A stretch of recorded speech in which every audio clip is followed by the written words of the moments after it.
Welcome, everyone, to the first Benzinga ETFs Unlocked virtual investment event. We have a fantastic panel lined up and a few fireside chats coming your way. The first time that we've done a virtual ETF event specifically about the ETF landscape and the industry that these thought leaders are participating in and bringing investments to the retail investing public. We've got some excellent discussion topics, a lot going on in the markets right now, and we've brought in these thought leaders to talk about what's happening in their industries, to their firms, and positioning portfolios for success moving into the rest of the year. Benzinga is focusing heavily on partnerships with ETFs this year to help rather educate, but also explain to the retail investor audience how you can use ETFs and the funds to participate in larger sectors and baskets of stocks rather than just individual investments. It's a fascinating industry. We used to do a lot of content around this when Spencer Israel was here at Benzinga on the YouTube channel back in the day. We're very excited to kick this event off. We're going to run an intro to the beginning of the event. We'll get all of our participants introduced, and we'll go ahead and get started.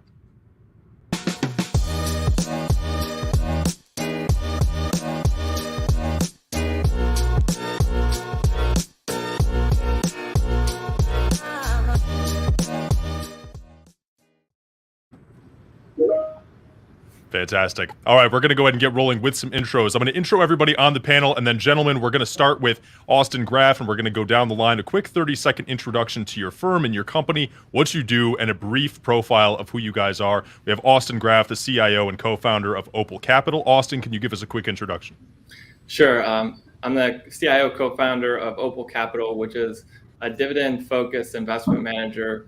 We sub-advise the Proshares low volatility equity income ETF, where we focus on dividend paying equities. We seek to provide outcomes to investors that include an attractive dividend today, a growing stream of income over time, and compelling total return. Fantastic. We're also joined today by Kevin Flanagan, head of fixed income strategy at WisdomTree's investment strategy group. Kevin, give us a quick introduction. Sure. WisdomTree, we are a publicly traded company that not only provides solutions in our own intellectual property and indexes and ETFs on both the equity and the fixed income side, but also for model portfolios. And now we're pleased to be talking about and investing in our digital asset business. Wonderful. Thank you, Kevin. Also joined by Ed Glinsky, the managing director, head of sales and distribution at Direxion ETFs. Ed, give us a quick intro. Sure. I've been with Direxion 11 years. For those of you who know us, we're primarily a leverage and inverse ETF provider.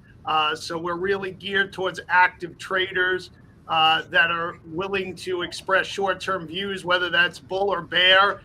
So we have different leverage points from 3x, inverse 3x, down to non-leveraged inverse 1x. We also have recently launched some single stock ETFs we'll touch on later. 1.5 times bull and non-leverage inverse bear on the 5 mega cap stocks that include Tesla. We're 25 billion in assets, 25 years in existence, and look forward to the chat today. Wonderful. And Ed, it's a pleasure to have you in Direxion along with us. We're also joined by Andrew Chanin, CEO of Procure Asset Management. Andrew, give us an introduction. Thrilled to be here. Procure is a company specializing in thematic ETFs, and we have two really interesting ones that your audience may be interested in. One covering the space industry, that's UFO, and one covering a very topical area, the natural disaster recovery mitigation area under our newest ETF, FIXT. Terrific. A lot of interesting conversation coming up there. Can't wait for our fireside a little bit later today as well. And our final participant, Stephen McClurg, CIO at Valkyrie Investments. Stephen, give us an intro. Yeah, hey, thanks very much for having us. Valkyrie is focused on digital assets and other esoteric assets.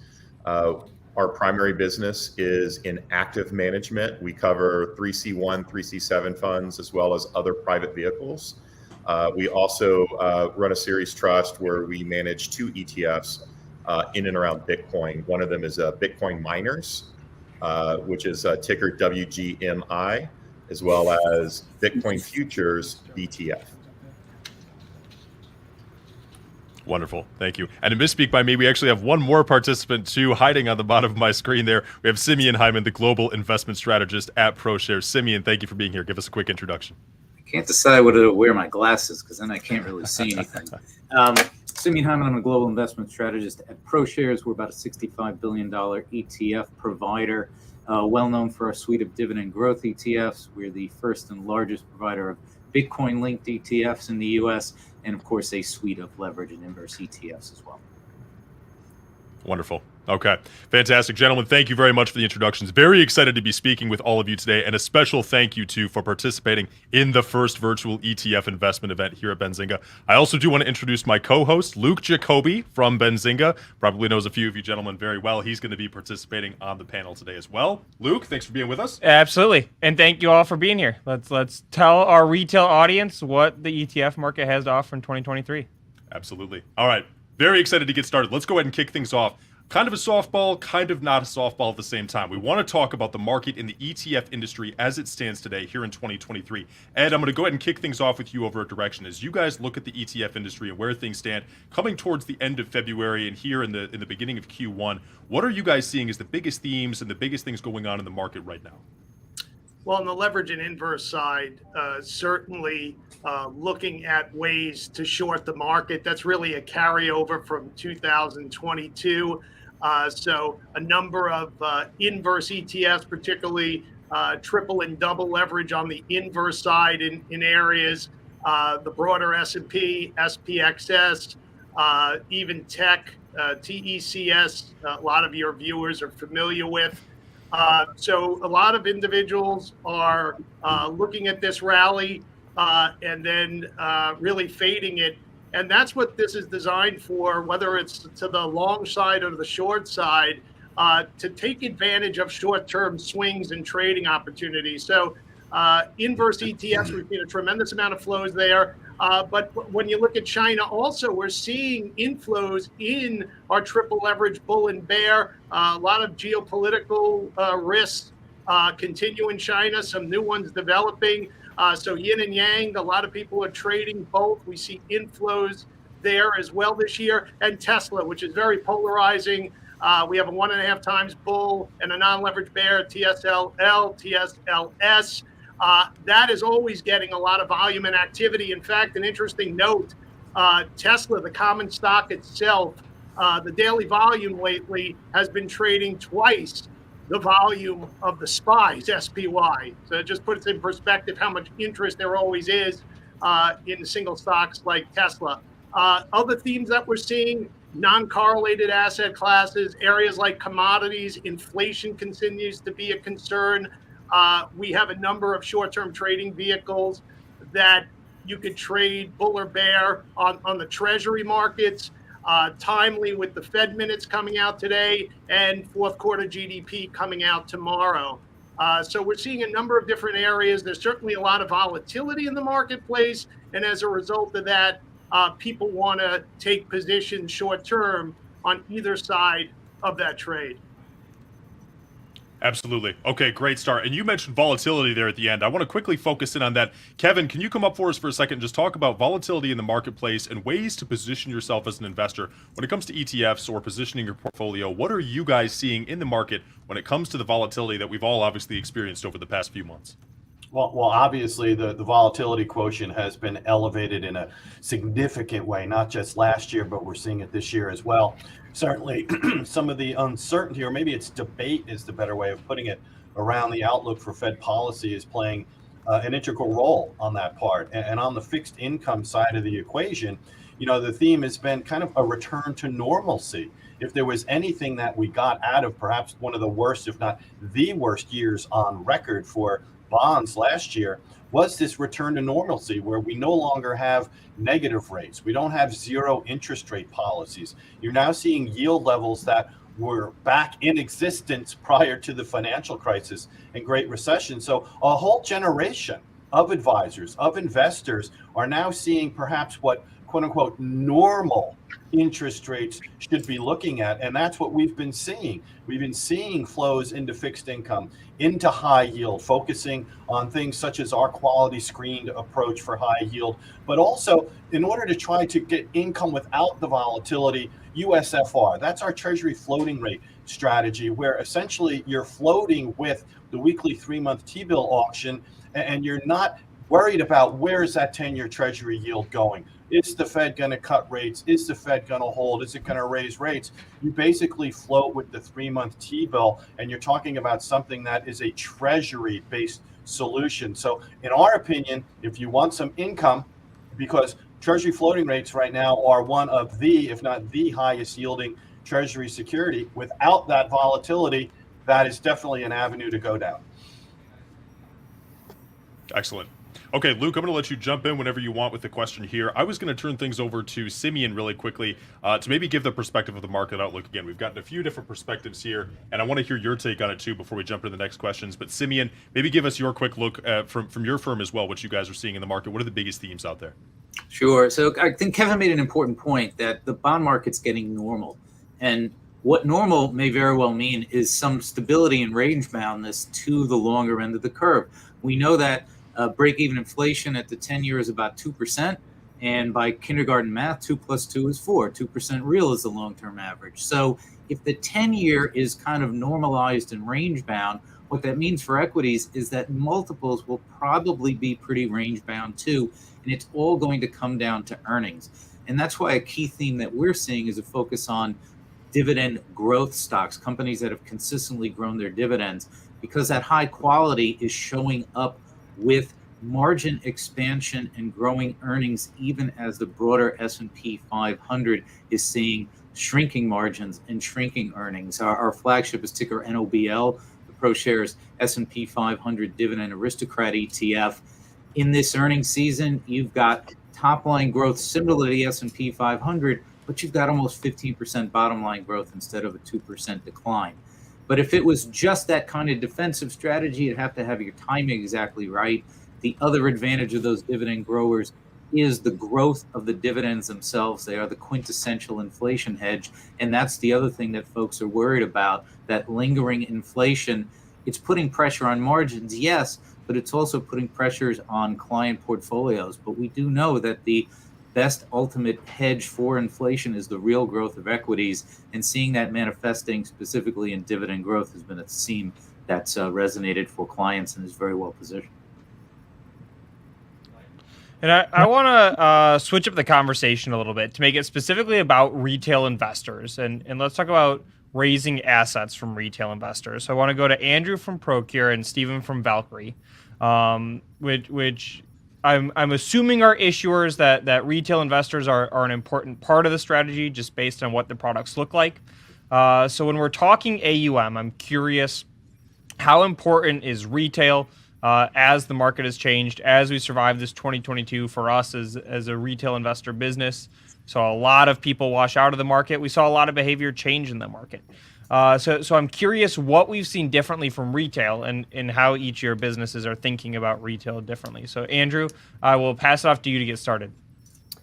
So while we create products for institutional retail investors alike, retail investors have become incredibly important, particularly for the thematic ETF space.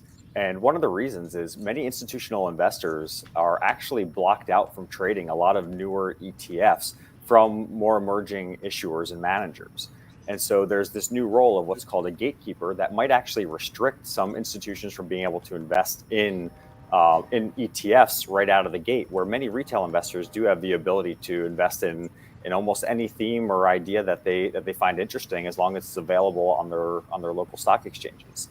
So our two funds, UFO and FIXT, are two funds that we believe have short-term reasons that investors would like to invest in them, as well as long-term. So we're here for the long-term with these strategies and others. But when it comes to retail, they're incredibly important for us, having these investors. And what's really interesting is because these gatekeeper roles have actually emerged, blocking out some institutional investors from investing in certain ETFs, that might actually create opportunities for retail investors that are actually able to get involved in some of these themes prior to their institutional competitors. So it's a really interesting part of the market, and one that we're heavily focused on engaging with, and happy to answer any questions from them as they come in. And Andrew, quick question for you. How has the landscape of the retail investor changed over time? You know, does the retail investor look different today than it did 12 months ago or 24 months ago to you?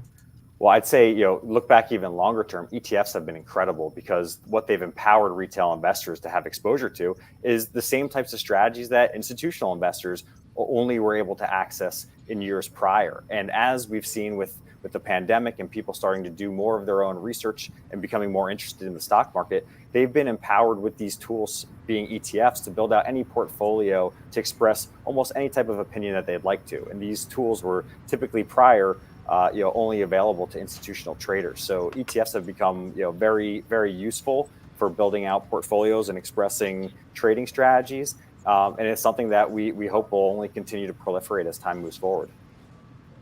Awesome. Thank you. And Stephen, I'll pass it over to you. Yeah, I mean, so out of the two ETFs, one of them is a little bit more retail heavy. The other one is more institutional heavy. And on the retail side, we've actually seen quite a bit of inflows this year, particularly with our Bitcoin mining ETF.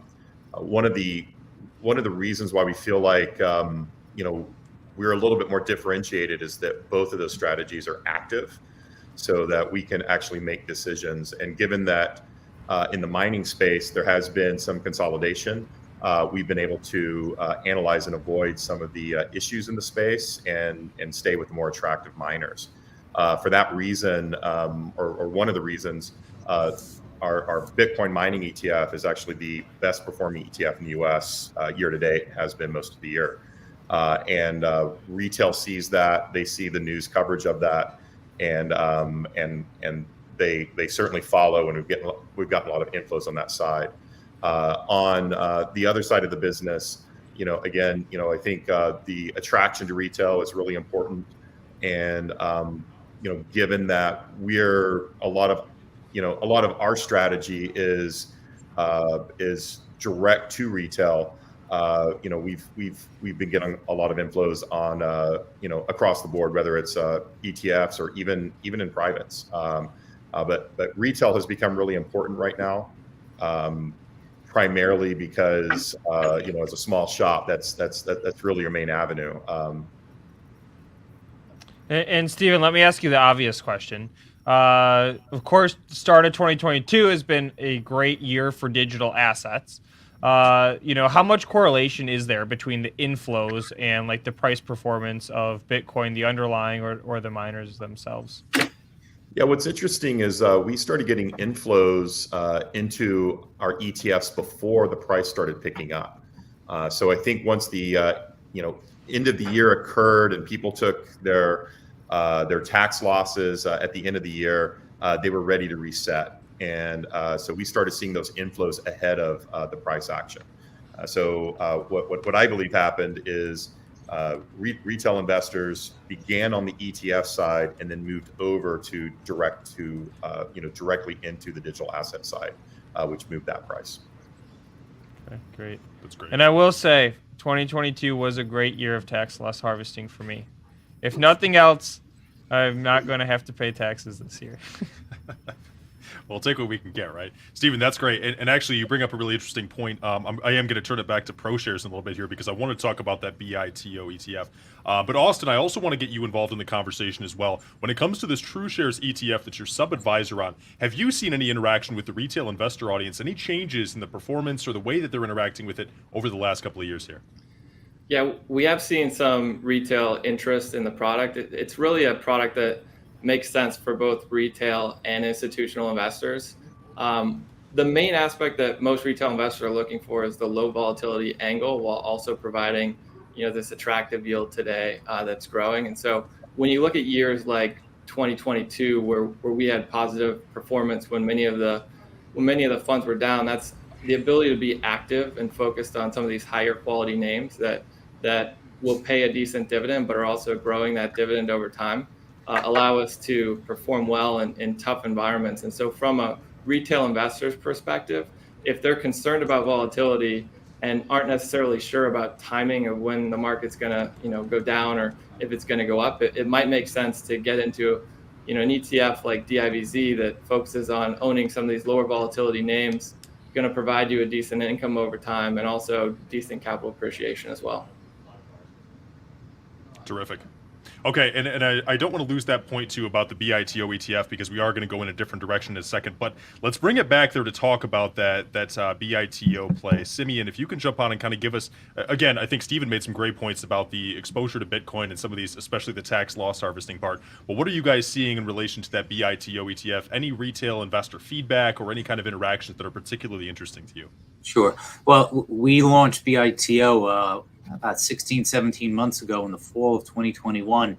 and raised about $1 billion in about a week, which was kind of stunning. But I think to Stephen's point, we saw money come in all the way through 2022. Forget waiting to the beginning of 2023. We saw assets come in to the tune of over $200 million over the course of that challenging 2022.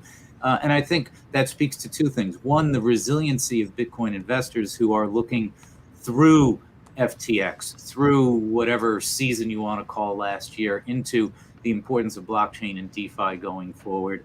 And also it speaks to the belt and suspenders approach of using futures in that ETF wrapper. It's critical. You know, what we've all learned is what I would describe as the immaturity of the exchange marketplaces.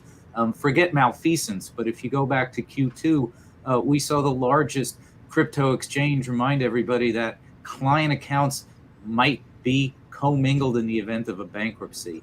Futures fixes that. The futures market is a regulated place. The CFT is there. The clearinghouse is there. That counterparty risk is managed. And when you put that into an ETF, which is by definition regulated by the 1940 Security Act, you have a really robust way to have a solution to get Bitcoin exposure. And the thing that people were worried about, well, how would those futures work? Aren't there these roll costs that I hear about? You know, you got to buy the contract for next month and the month after. And it turns out that the futures market has matured quite nicely. It's behaving exactly as the textbooks would say. You know, the one thing about a crypto future is it's not like oil. You don't have to stick it in tankers around the world. And therefore, the cost of rolling one contract to another should just simply be a short-term, near risk-free financing cost. And guess what? If you're in an instrument like BITO, which holds cash to quote-unquote fully collateralize the futures, you just want $1 of exposure for $1 invested, you earn this almost the same interest on the cash that you're paying to roll those contracts. And if you look at BITO, it's been tracking spot Bitcoin really, really well. So, you know, it's both the resiliency of Bitcoin and the efficacy of BITO as a solution that we think has been driving positive flows even in 2022. Amazing. I want to talk, again, this is a little bit of a forward-looking question, I guess, based on what we've seen in 2022, and as we're looking forward to 2023, I want to talk product development. So this is going to be a question going out to Direxion, WisdomTree, and TrueShares. Each of you have a big mix of products.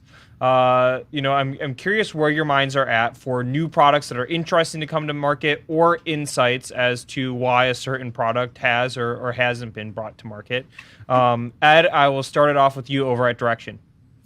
Yeah, I would definitely separate this out. Our leverage and inverse ETF business, we're always looking for either underlying equity or fixed income indices, or single stocks, or maybe a concentrated basket of stocks that traders want to participate in and have a view on.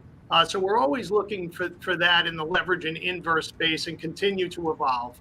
On the thematic side, that is a different story. It's getting to be more of a crowded space and tougher to differentiate.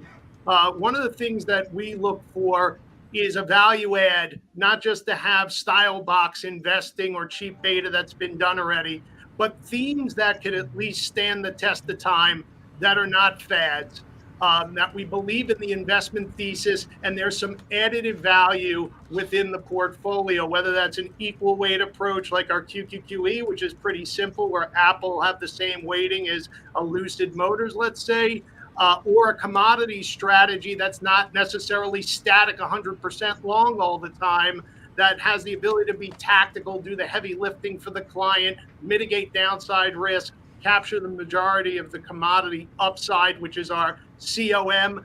And innovative ETFs, of course, you know, Kathy Wood did a great job with ARK in terms of just that whole evolution of those type of products. We launched a moonshot ETF, Moon, which is a little more of a rules-based, early-stage growth companies in those sub-themes that everybody is familiar with, the alternative energy, the genetic engineering, autonomous and electric vehicles, et cetera. Those have been hit pretty hard. They've rallied a lot this year. But if you have a 3 to 5 year time horizon, and can at least invest in different types of market cycles, the thematics make sense in terms of adding either an additional source of alpha, or in some cases, providing added diversification like commodities in 2022 that were one of the few asset classes that were up. And Ed, let me follow up here. So as you called out, right, you've got a class of products that are made, more, I guess, more oriented for trading, and a class of products that are more oriented for investing. Given the state of the world right now, what basket is getting more attention? The trading side of the house, or more the investing side of the house?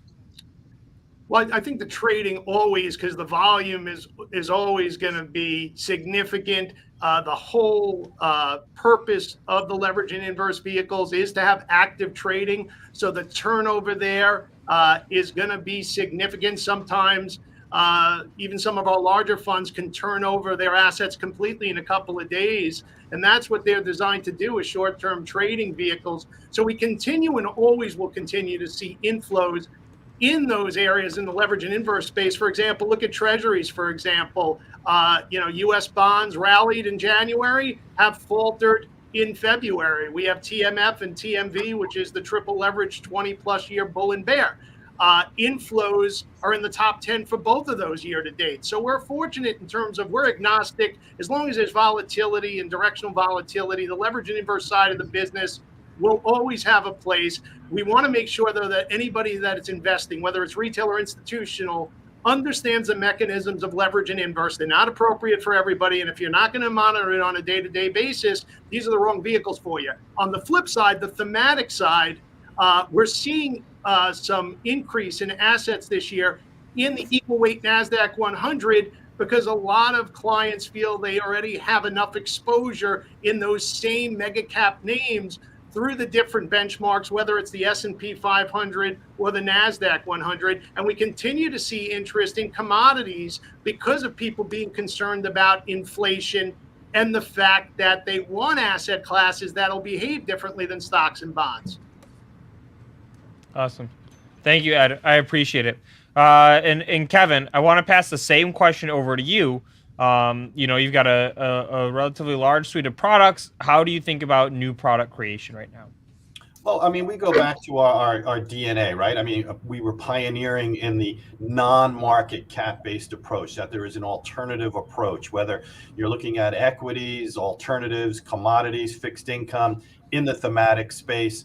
And that's what we're continuing to focus on, using our DNA on that front. And on the fixed income side of the equation, I keep hearkening back to what I said before, this return to normalcy about income being back in fixed income. And for investors trying to focus on that kind of solution, but also taking into account the fact that market cap based approach don't always have these different type of ways of filtering out things, such as a quality screen in high yield, like our WFHY ETF does, where we remove negative cash flow, we remove private issuers, and we help to mitigate potential default risk going forward, which a lot of people are concerned about. A lot of investors, advisors talk about, are we going to go into a recession? Is the Fed going to tip us over or whatnot? And trying to look at that as having a quality screen with an income tilt. And actually the proof is in the pudding, for lack of a better way of saying it. We go back using this kind of strategy 7 years almost since inception, and the market cap based cumulative default rate was over 13. And for our fund, it was only 2%. So these are the kind of solutions that we're focusing on, using our DNA from the beginnings of when WisdomTree founded and applying it to all asset classes. And Kevin, I want to follow up with a fixed income specific product. As you said, income is back in fixed income. A little anecdote, we launched an entire yield section of Benzinga.com within the past 2 months. We had historically, for a decade since we got the business started, focused on equities. We've heard so much chatter from our retail investor audience saying, hey, I don't want the stock market exposure that I'm normally comfortable with. I also don't want to be up against 8% inflation and just have cash on the sidelines. What are some yield solutions for me? And again, we launched a whole section aside of that because the message was so loud and clear from our audience. Yeah, and I was hoping you could just talk about what are some of these fixed income strategies that you've seen the most amount of interest with into 2023 so far. Well, our three high conviction ideas, I've already mentioned two of them. The first were Treasury floating rate notes. That continues to be an area where we see inflows, not just massive inflows from last year, but also continuing into 2023 as well.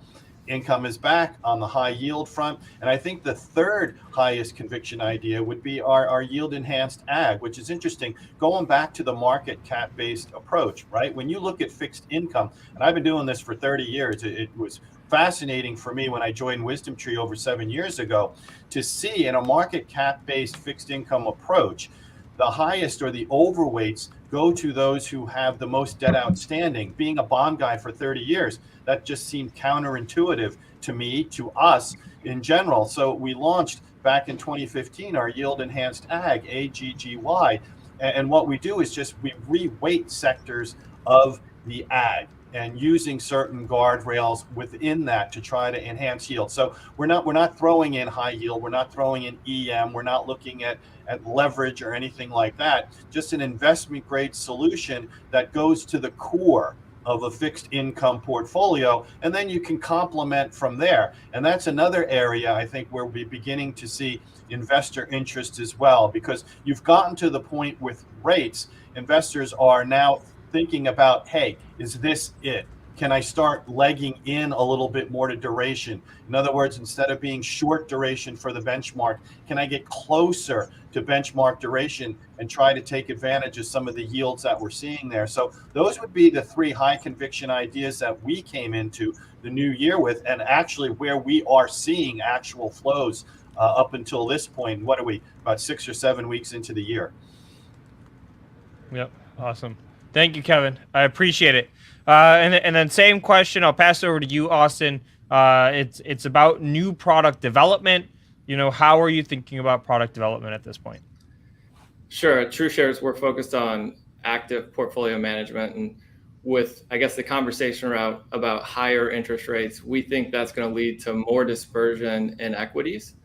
And so we think there's a lot of value to be added by having active, concentrated portfolios in the equity space. And so one of the areas that we're focused on is income, because there are a lot of baby boomers who are retiring who have a desire or a need for income throughout retirement. And so we try to put together products that meet the needs and requirements of our investors. And so we're focusing on, these core tenets like an attractive yield today, growing over time. And so when we think about new products in this environment, we're looking at ways to subsidize the yield on our current portfolio, whether that be through an enhanced income product where you could sell some covered calls on top of the current dividend portfolio, or whether we look at utilizing the investment process to go international, or we tweak the investment process a little bit to focus more on dividend growth rather than the current kind of, I would say, attractive yield and growing dividend over time. We've also thought about some kind of balance funds where we use a bit of fixed income and equities. At the end of the day, we're looking to put together products for individuals so they can sleep well at night. They can own the ETF in a tax efficient wrapper for the long term, and don't necessarily need to think about trading in and out of it with the market swings. Thank you, Austin. Perfect. I want to jump in and turn this over to Andrew again at Procure, right? Let's talk about the FIXT ETF. We've talked about different ways to position in different interesting ETFs. Let's get a little more color on that disaster recovery ETF. We actually had the chance to talk about this with you. It's some editorial coverage a couple of weeks ago. It's a really interesting story. How have you seen that develop over the last year? What big changes have you seen in it? And why do you think it's the best story never being told, as you described it to us? Oh, it looks like we've got Andrew on mute. Let's see if we can get him back up. So this is a great segue from wanting to sleep well at night. Natural disasters are something that are constantly around us. They, in some cases, come out of nowhere, and they happen around the world. This is a global phenomenon. The White House came out April last year saying that they believe that by the end of this century, the cost of natural disasters to the federal budget alone will be roughly $2 trillion per year. Now, I look at something like that, and that's a growth story. But really, what is this industry doing? It's helping us detect, target, communicate natural disasters as they occur. It makes sure that even before natural disasters occur, that we're doing the proper engineering, we're doing the proper building, construction, and consulting to make sure that we can make areas that are at high risk as resilient as possible. And as these natural disasters increase in frequency and cost of damage, as we've seen happen all around the world, most recently prolifically in Turkey and Syria, that these companies are helping us get our lives back to normal, whether it's helping with the recovery efforts, building equipment to help people actually find and recover potentially injured individuals, getting water back in line, our typical infrastructure that we need. It's almost an interesting infrastructure play on this growing growth industry, which is so important to us before the storms happen, during, and after. So it's something that I think that many people understand the impacts of natural disasters, but they're not necessarily preparing their portfolio for these. And this isn't necessarily an area where you're talking about getting rich off of other people's natural disasters. It's actually investing in these companies that are aiding us when we need them the most. So it's something that to me is really important, being someone that had been down in New Orleans during Hurricane Katrina while I was at school, being in New York City during Hurricane Sandy, and seeing these countless natural disasters evolve around the world. It's something that many people have very little exposure to, but it's an area of significant need, and one that seems to be a very long-term trend. And long-term trends is how we look to build different ETFs for investors. Outstanding. And with long-term trends, right, I want to turn it over to discuss diversification a little bit. It's a huge topic, and ETFs is one of those ways that we can kind of broaden the conversation to talk about different ways to increase the size of your portfolio and diversify what you're doing as a retail investor. It's incredibly important for building your long-term success. When it comes to diversification, Andrew, how do you feel that you should look to position your portfolio, go in different directions, look into different industries? What's your guys' take on it at Procure? So, I'm not allowed to necessarily give advice on how to build your portfolio. But for me, when developing ETFs, it was important not just to create an ETF because it tackles a theme, but truly to provide new exposures for investors. So, some people might have some exposure to a space company or another, but getting true global diversification to these companies that are major revenue generators from space was important. So when we set off to launch the UFO ETF, we actually partnered with an individual that was the former director of research for the Space Foundation. So what he actually was able to do was go in and dig through these companies and determine companies that are deriving a majority of their revenues from actual space-related activities. So some people might invest in a specific thematic or technology ETF thinking that they're getting a significant exposure to that theme. In many cases, they're actually getting the same large tech companies that they already have overweighted through their other ETF exposures. If you look at UFO and FXT and you did an overlap correlation to other funds that are in the marketplace, you're going to see very little overlap. So for us, it's really important not just to be first to market with a theme, but also to be providing new exposures for investors. And that's a way that they might be able to tackle diversification for their own portfolios while getting new exposure into these ETFs and themes that we're providing them access to. Fantastic. Andrew, thank you for that. And Steven, that's actually a really good segue into the last part of the question that I had before I turn it back to Luke, too. I actually had the chance to meet with Leah down in Nashville a couple of weeks ago in person. We had a great conversation about diversification and retail investors in the market, building their portfolios. When it comes to something like cryptocurrency, right, still a newer frontier for the most part for a lot of investors. What role do you think that plays? Again, not giving advice like Andrew said, but what role do you think that plays in the diversification of a portfolio and building out how you invest and where you're putting your assets? Yeah, well, especially in an environment where bond yields are really low, which they have been for a while now, and even last year when bond yields started going up again, bond prices actually went down. So a lot of people noticed that whether you had a mix of equities or bonds in your portfolios only, both sides went down, as did crypto too, by the way. But if you look at just adding Bitcoin into your portfolio over the long run, you'll see that it's a great diversifier. It adds to your overall return profile. and it's something that I've done for several years myself. So whether it's through owning, and I'm just going with Bitcoin because there's a lot of other things out there that are going to be a lot more risky. But if you just look at Bitcoin only, you can buy it directly. You can purchase it through a private wrapper. You can purchase it through an ETF that mimics the price of Bitcoin, like ETF does through Bitcoin futures, or you can buy it through an arrangement of picks and shovels, kind of like you do with gold and gold miners, but with Bitcoin miners through WGMI. And even adding a small amount does help to diversify your portfolio, diversify your return profile, and historically has given higher returns to an overall portfolio, depending on how much you put in. So one of the things that we suggest doing is doing a little bit of both. Owning some Bitcoin directly, owning it through a regulated product like ETF, but also owning it through the picks and shovel side, where it's really, and Bitcoin miner sounds really daunting to people. Really, all it is data centers. It's just that mining phrase has caught on and kept up. But really, you think about it like cloud computing. It's data centers. Excellent. Thank you for that, Stephen.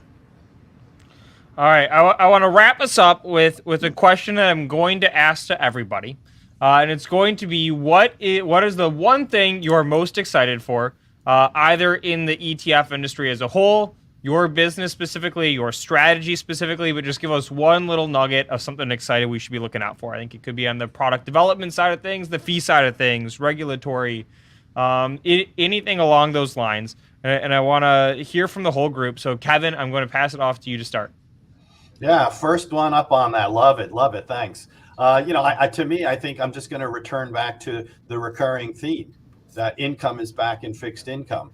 That, what came out of a real horrible year for bonds this year set us up for a potentially good year for bonds this year. Going back to, I think, what Stephen was saying in terms of bond prices and yields last year. Yeah, we needed to do that. We needed to sort of clear the decks, get back to this normalcy of no more zero interest rate policy, no more negative rates, and now take advantage of the traditional opportunities that fixed income offer in a portfolio. And getting back to the question before, it's sleeping at night that we've heard a few times, and that a strategic way when we build our model portfolios, you need to have some building blocks and go from there. And in my opinion, I'm real excited to see now how fixed income can go back into its more traditional role of not just satisfying yield needs, income needs for investors as well, but also in some cases serving as a ballast for some of the other riskier parts of your portfolio, a la the USFR, the Treasury floating rate note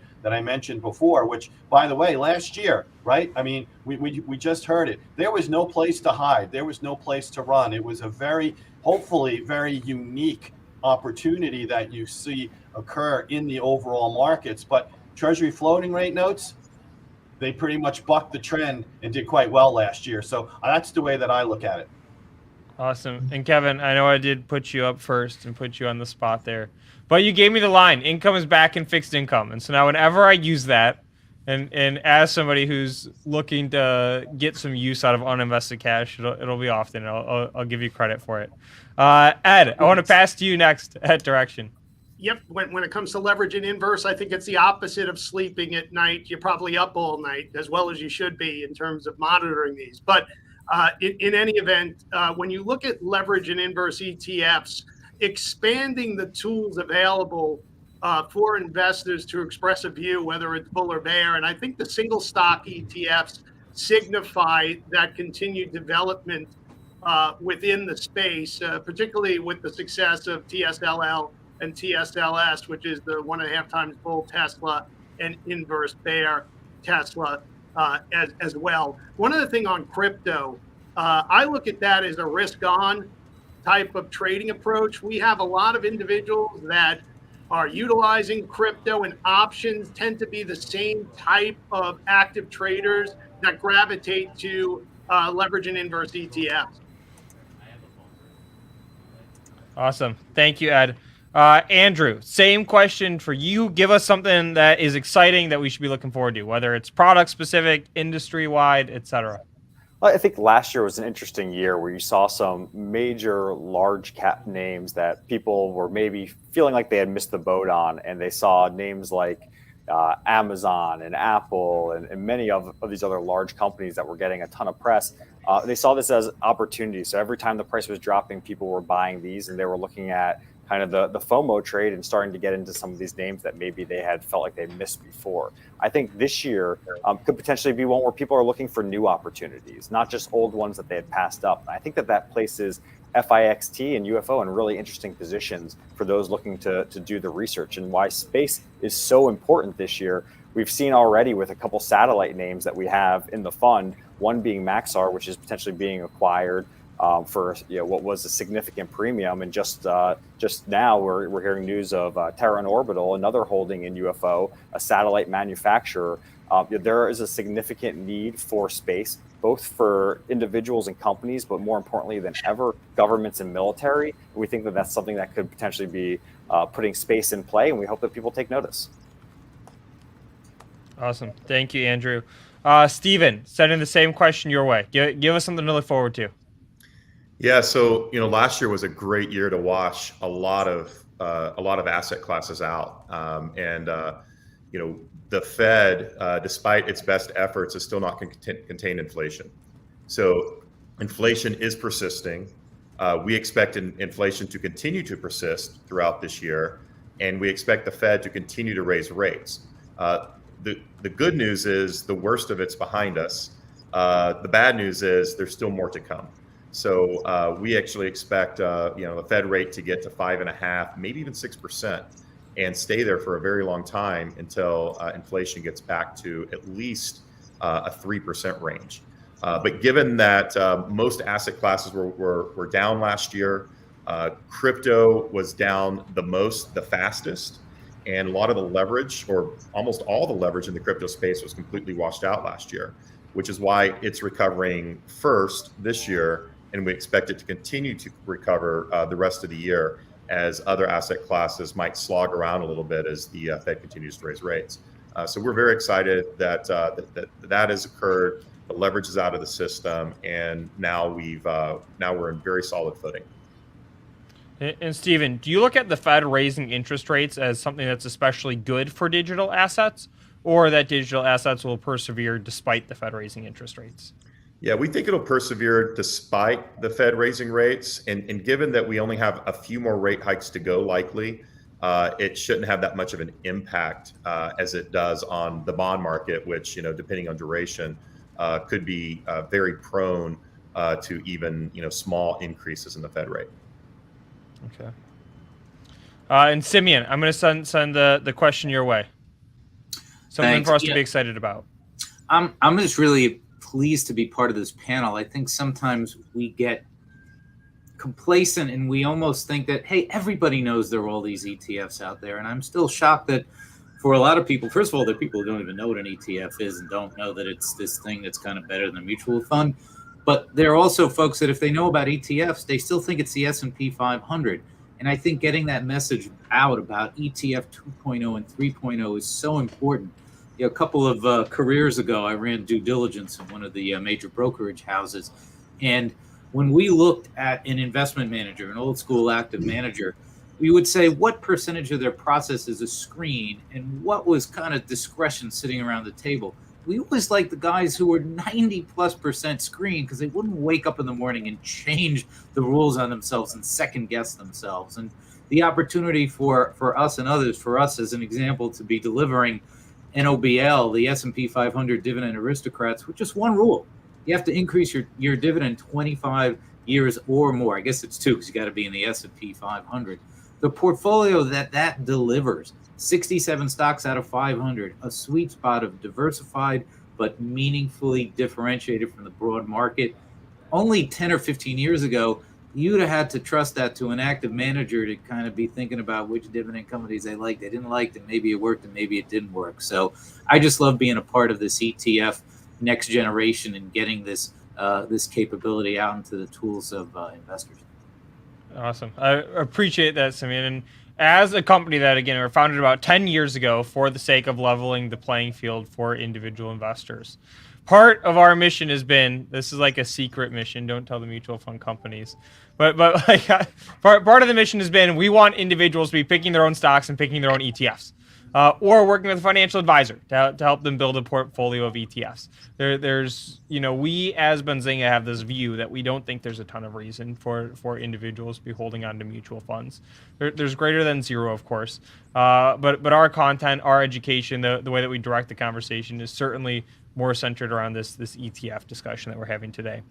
And last but not least, Austin, wrap us up with something to be excited about. Yeah, sure. I'm excited for two things.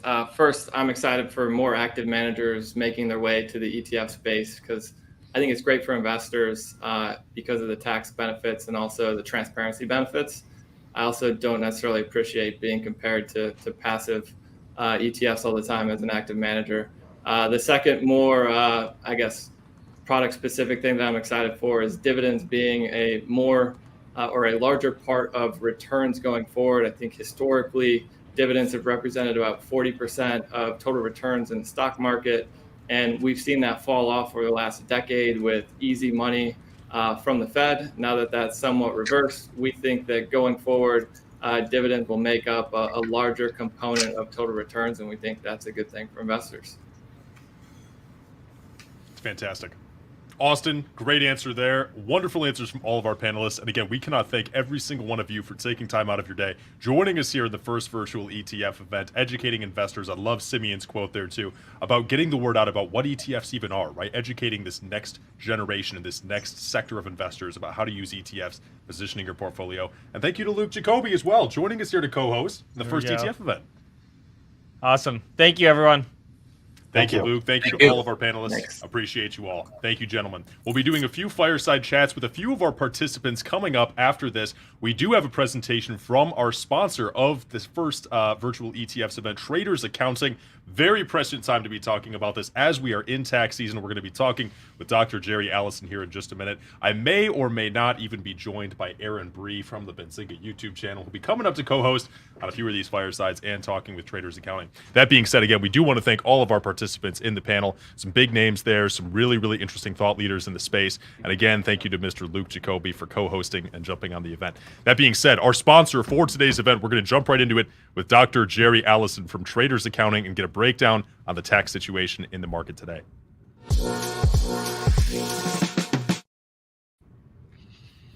Dr. Allison, how are you? Doing fine. How about yourself? Doing great. It's great to have you here. A lot of interesting discussion just had about the ETF industry. We had some really big names there. A lot of interesting themes going on in the market too. So fascinating to hear what all of our thought leaders had to say, and great to have them as a part of the stream. But we're also excited to talk with you about tax season. It is tax season. Traders Accounting, we're able to talk with you guys 1 to 2 times a month lately, actually, which has been really interesting. But right now in tax season, the best time to talk about it. Tell us what Traders Accounting is, give us an introduction to the company, and let's talk about what you're doing.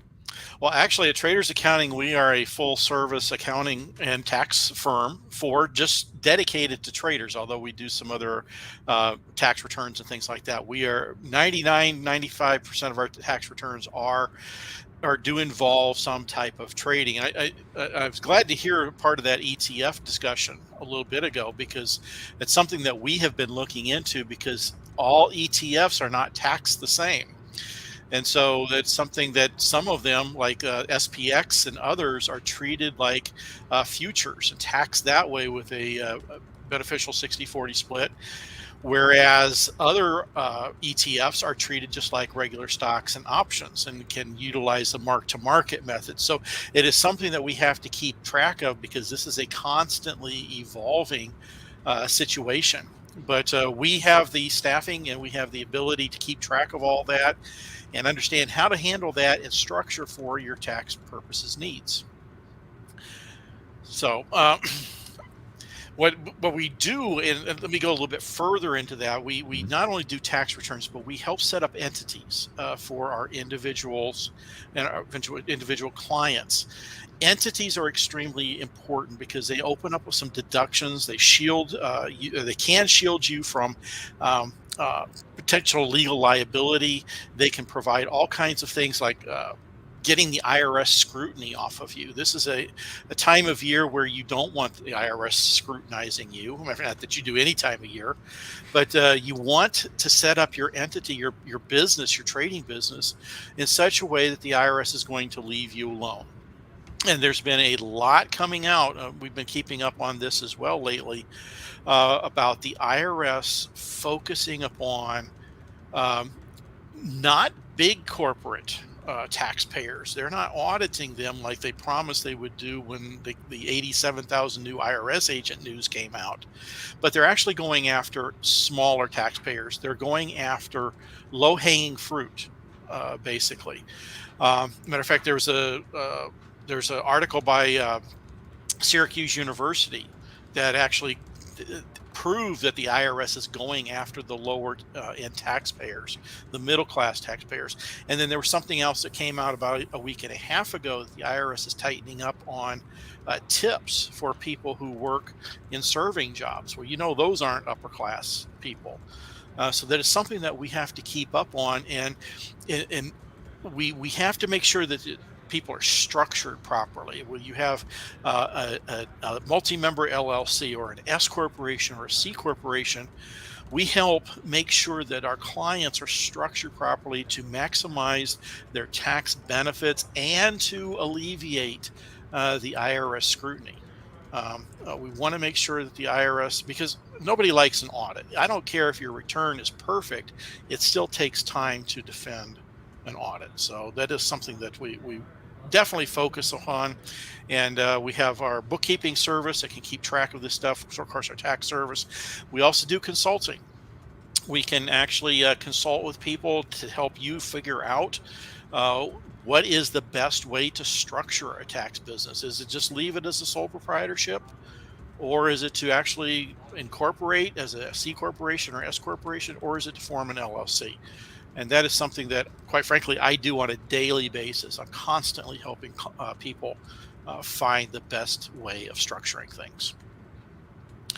One thing that has come up very recently that I do want to point out, and in fact, I was just dealing with it with somebody here a little bit ago, not just the ETFs, but prop firms have become a big thing lately. Mm-hmm. And what a lot of people don't realize is that when you trade for a prop firm, if you make, let's say, $10,000 in gain for the prop firm, that is not a capital gain or an ordinary gain if you're mark to market. That is actually self-employment income. So now when you trade for a prop firm, you not only have income tax, but you also have self-employment tax, which is an additional 15.3%. So this is stuff that we make sure we look out for our clients for, and that we make sure they're structured properly so that they can actually pay the least amount in taxes and do it legally. We want to make sure that we're doing everything legally and avoid any IRS risk. Absolutely. And I'm going to let Aaron Bree jump in here for a second as well, because I think he had some questions that he was kind of throwing up for us in our chat too, as we kind of go through this. Yeah, so Dr. Allison, something that I'm curious about now is we've had a few changes, I think more specifically when it comes to crypto taxes and stuff over the past few years.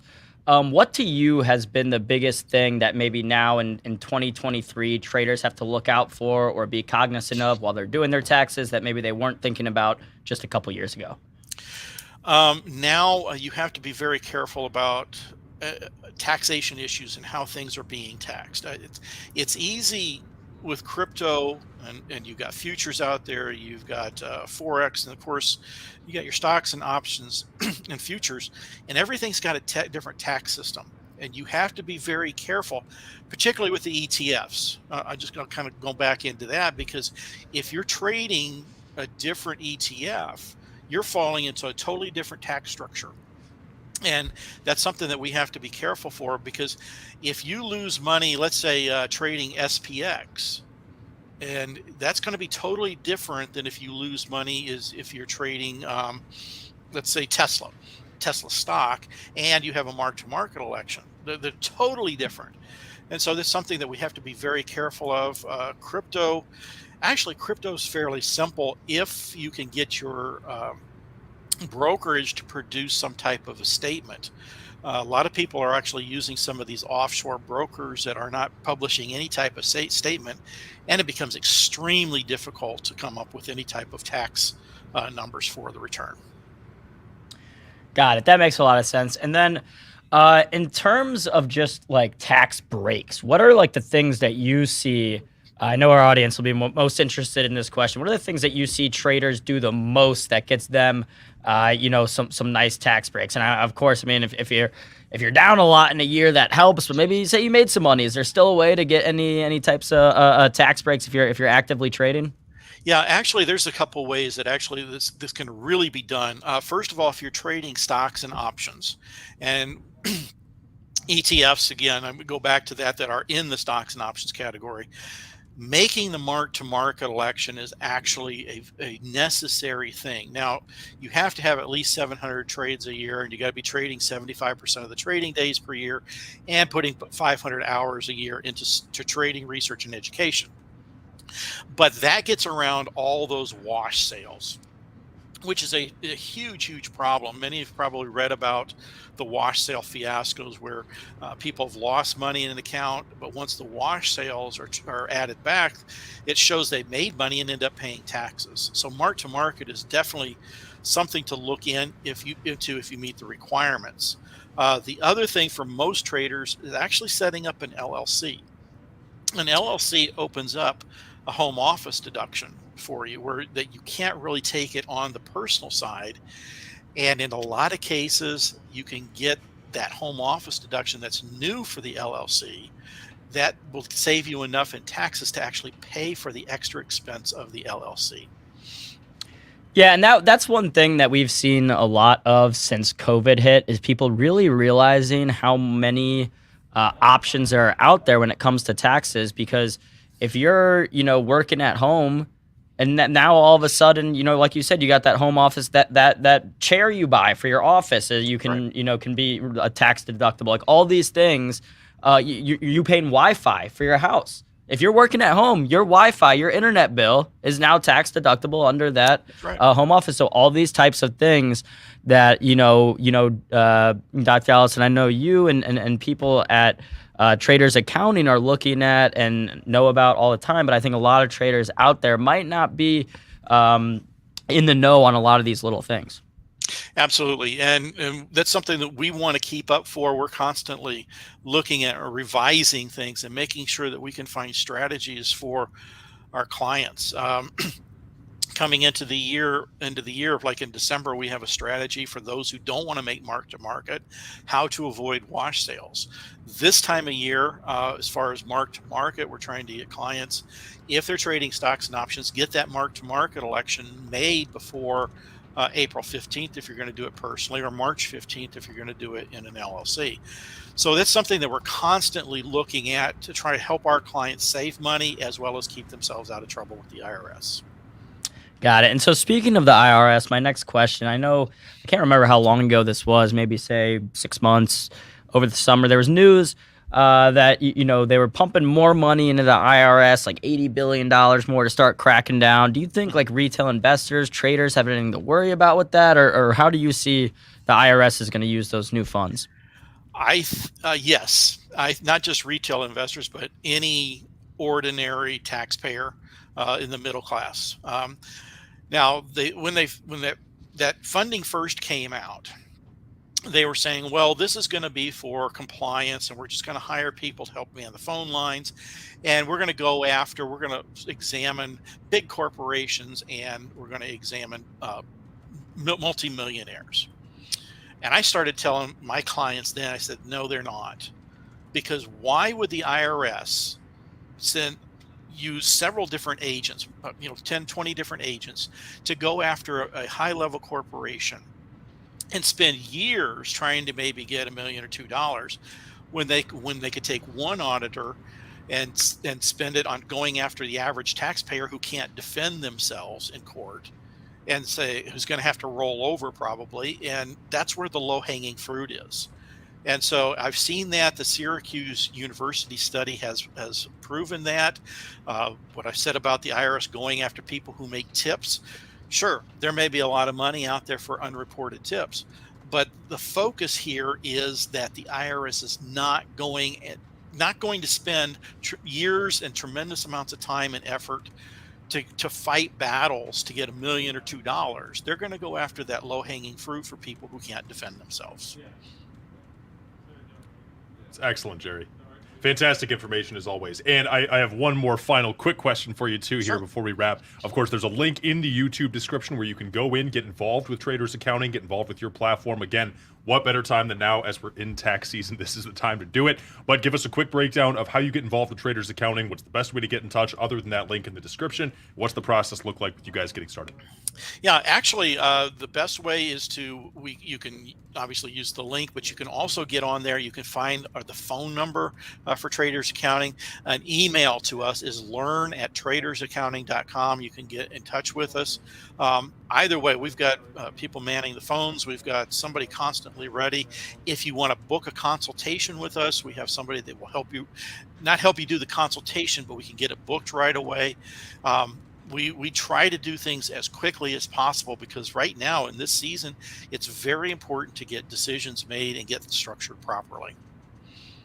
100%. Well, it's very important to do that now. And of course, we want to thank you guys. A special thank you for being the sponsor for the very first ETF virtual investment event. We plan on doing many more of these throughout the year. And what better sponsor to have for an event than Traders Accounting as we get all these traders in here to learn more about ETFs and financial education. Dr. Allison, thank you as always. Can't wait to talk again soon. You're very welcome. Thanks for having me. Always good information. I always appreciate having him on. He always brings a new perspective, good information. He's great. Yeah, I don't know why everyone is always talking about how boring taxes are, because if you know what you're doing, there's a lot of like fun things. Like you're talking about like, okay, you can use your Wi-Fi bill, your desk chair, and all these things. And I mean, even going back like historically, if you look at how taxes have been evaded throughout like different times, like there are building like rooms, residences in the Northeast, like in Boston in like the 1800s when they first started taxing, where they'll have a bed that doubles as a table and all these things because they used to tax furniture driven. Like learning about those things historically to me is so interesting. I will fight back on anyone out there who tries to tell me that taxes are just always boring. Don't think that's true. I'm with you, and he always makes it fun. It's always good education. We do have a couple of firesides coming up very, very shortly. We actually have a pre-recorded session we had the opportunity to do with USCF Investments. Kevin Baum, the CIO, joined us last week before heading out of town. We were able to get some really valuable market insights from their ETFs and funds. So we're going to have that pre-recorded session first. We're then going to have a fireside with Direxion and Glinsky, who joined us on the panel, and Andrew Chanin, the CEO of Procure Asset Management. So we're going to do a session with USCF Investments. We'll be back for a fireside after that.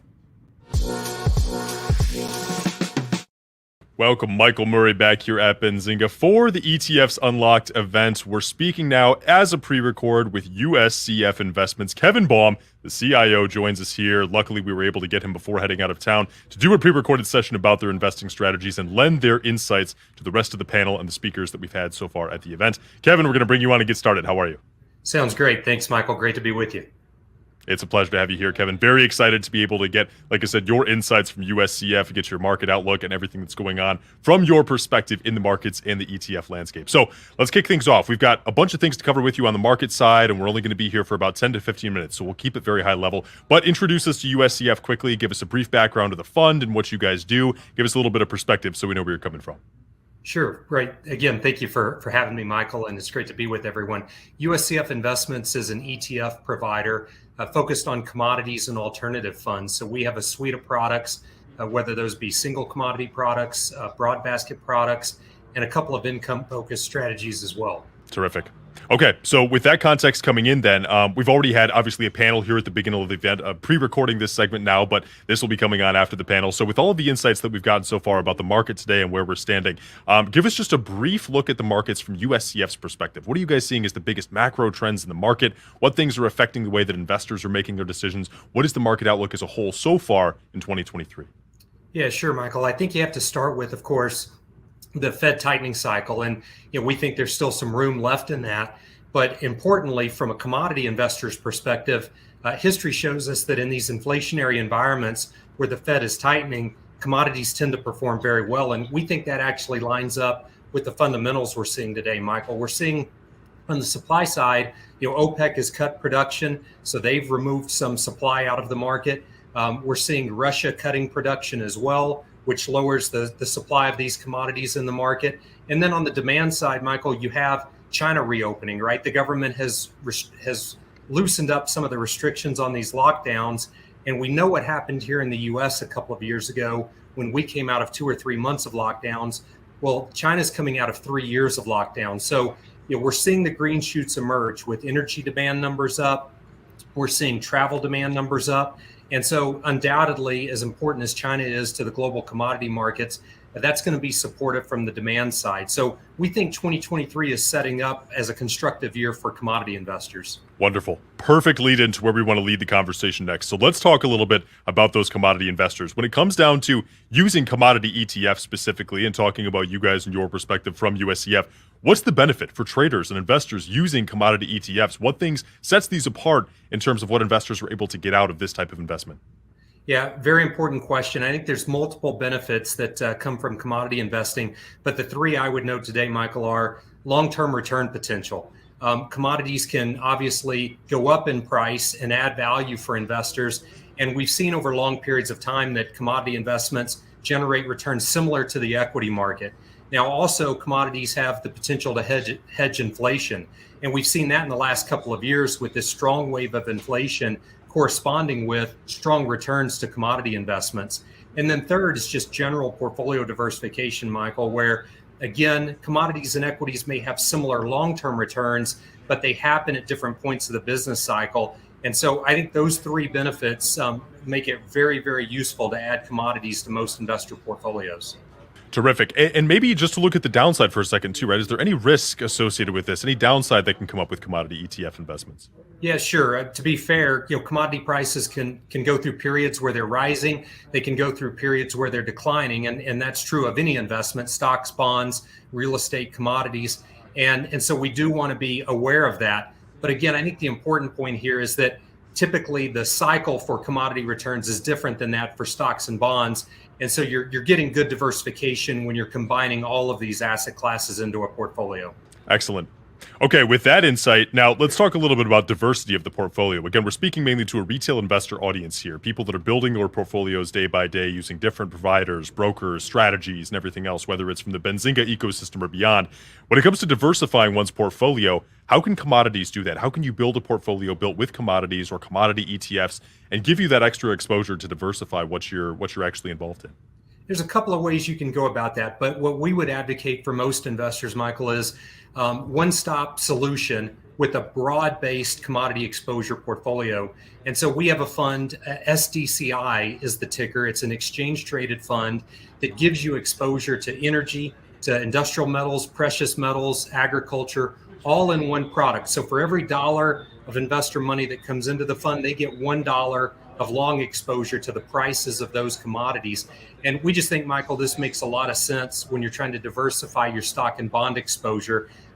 It's just a simple solution. That product we think is best in class. It was the top performer in its category for 2022. And just does wonderful things from a diversification standpoint. Outstanding. Okay, understood. So let's talk specifically about the investments for USCF, right? When it comes down to your funds and your investments, what are investors seeming to find most attractive right now? Where are you getting the most traction, and which funds are particularly interesting to investors? Yeah, Michael, well, SDCI, which we were just mentioning, again, we think should be the centerpiece commodity investment for investors. As I mentioned, exposure to energy, to agriculture, to metals, and the top performer in its category for 2022. And so we think it's the right solution for investors. But if someone's focused on gold, there are a lot of gold ETFs out there, but we have a product, GLDX, which we think is really innovative and differentiated. So you're still getting dollar for dollar gold exposure. And in our case, you do that through the futures contracts, which of course are tied to the price of gold. But we take the cash in the portfolio and invest that in T-bills. So you're generating a nice yield from T-bills today.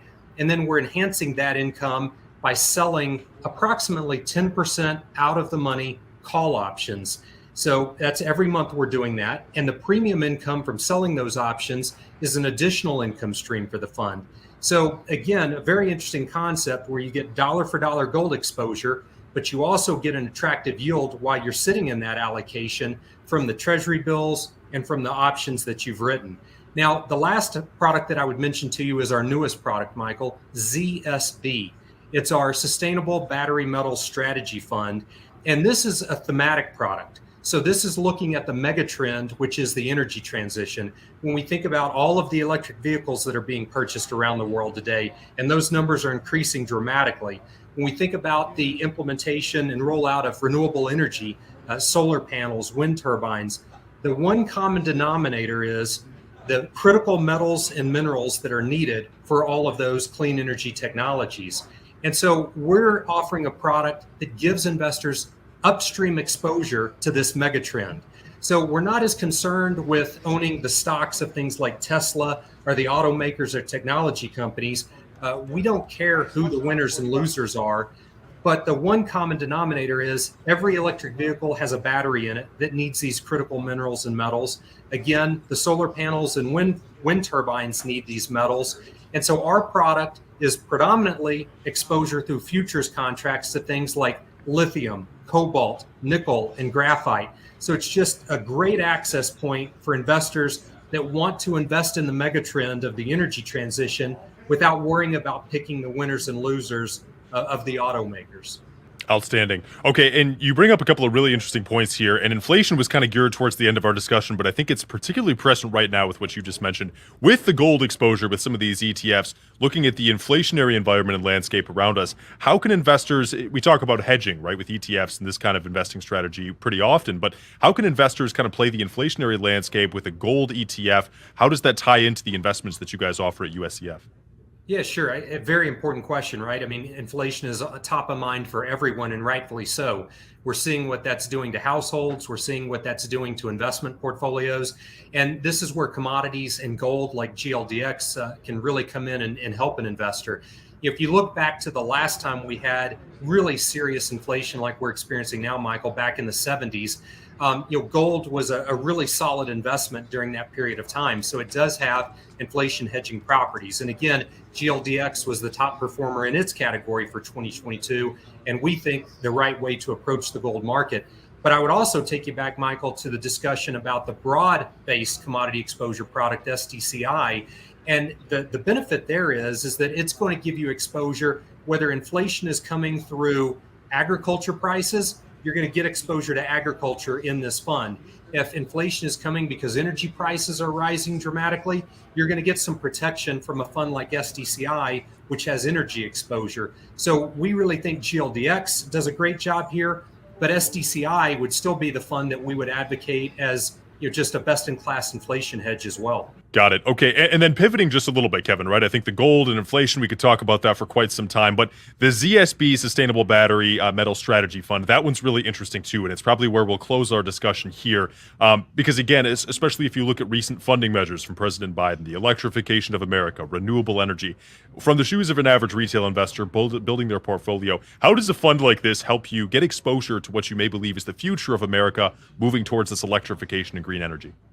Yeah, I think it's a critically important question because, again, there's a lot of good funds out there, clean energy types of funds. Most of those, though, are downstream in nature, Michael. They're investing in, again, the auto manufacturers that manufacture these electric vehicles, or the companies, the battery producers.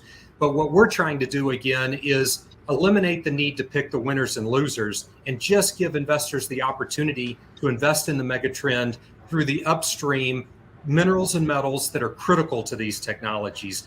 And so again, you'll see the largest allocations in our portfolio are to lithium, or to cobalt, to nickel, to graphite. In fact, our product is investing in lithium primarily through futures contracts. And so we have the largest allocation to lithium in any exchange traded fund in the market today. Again, that's going to track the price of lithium. Now that's augmented by a comprehensive basket of these metals and in critical minerals that we've all identified for the batteries, for wind turbines, for solar panels. And we think this megatrend is going to continue for not just a few quarters, but a number of years, and really offers an interesting thematic opportunity for investors. So I'm glad you asked, Michael. Thank you. Excellent. Like I said, a really good way to close it there. A final question for you, too. Again, this is our first premier ETF virtual investment event for our retail investors. We plan on doing this many times throughout the year. But when the discussion comes down to building your portfolio with ETFs, too, as a new investor that may not be familiar with that many issuers, again, we've had a great lineup and we appreciate all of you guys participating today. But for USCF, how can an investor get involved learning more about your ETFs, getting involved with a broker or investing in the actual funds themselves? What does that process look like as a retail trader or investor? And there's a couple of great sources that investors can access. A couple of colleagues produced The Real Spiel, which is a podcast, Ryan Katz and Kurt Nelson. They can find that on our website. But I think going to our website, USCFinvestments.com, will be a source of a lot of great information on the products we've talked about today, Michael, the commodity landscape in general. And again, exchange traded funds is just a great way to access commodities. It keeps you from having to open a futures trading account and trade them on your own. They trade intraday on exchanges. And so, go to USCFinvestments.com and find all the great products and information we've discussed today. Wonderful. Kevin, it's been an absolute pleasure getting you and USCF Investments involved today. We look forward to talking with you guys again soon, getting more of what you're doing in front of our investors. Kevin Baum, CIO at USCF, thank you again so much for joining us. Great to be with you. Thank you. Fantastic. You had USCF Investments there, Kevin Baum, CIO, doing a pre-record before the event. Very excited to have them a part of it. Hopefully next time we'll be able to get this live. Our goal is to do one of these virtual ETF events at least once a quarter. And the idea is, again, we formed this entire vertical this year at Benzinga explaining what ETFs are, how to use them to position your portfolio. I think it might have been Simeon from Proshares that said it, and I really liked his quote at the end of the panel where he said, a lot of retail investors still don't even know what ETFs are, let alone using them for your portfolio or building out your investment strategy. And there's so many different ways that you can use them, so many different sectors and approaches to investing. We want to bring more of these into the fold and keep using ETFs as a way to help investors position their portfolios for success. 100%. I mean, I use ETFs in my both in my long-term investing and my active trading. So I don't know, really, I tell all my friends all the time that ask me, they're like, they want stock picks, all this stuff, and I give them, what ETFs I'm investing in, and they're like, no, I don't. I'm like, no, guys, trust me, this is what you want. Michael, who do we have coming up next? So we actually have two firesides today to wrap out the first virtual ETF investment event. We're going to have Ed Glinsky from Direxion, who is on the panel, gave us some really good talking points. Really excited to dive in with them. The firesides are going to be about 10 minutes apiece. So kicking things off, let's bring Ed Glinsky from Direxion back on and get started.